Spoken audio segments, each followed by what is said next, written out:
Hey everybody, it's Brian from Cruising with the Colemans on Newsbreak and Cocktails with the Colemans on Instagram and TikTok. And if you've been following us, you know that we're in the South Florida and the Keys right now.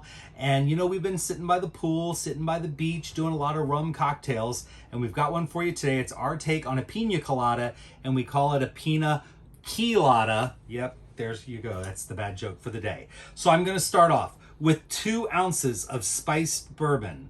Now, this is Kraken. It's my personal favorite. Normally, a Pina Colada gets silver rum. I really like the spiced rum. Now, I'm going to put in 2 ounces of pineapple juice. Yeah, I know. I use the canned stuff. It is what it is.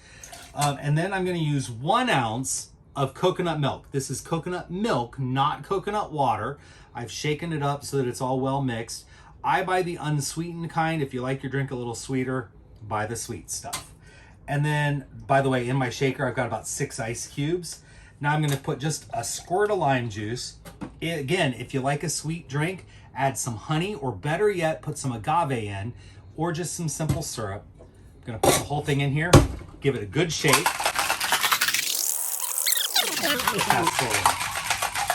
All right, I got a frosty mug. My hands are cold. I'm ready to go. Open it up, and I'm going to pour it ice and all. The pineapple juice gives it a nice froth. It doesn't look like a Pina Colada because of the spiced rum, so it's a little darker. Because it's a KEYcada. It's a KEYcada. And it is delicious sitting by the pool, sitting by the beach, or, you know, sitting by the fireplace if you're in someplace a little colder. Cheers!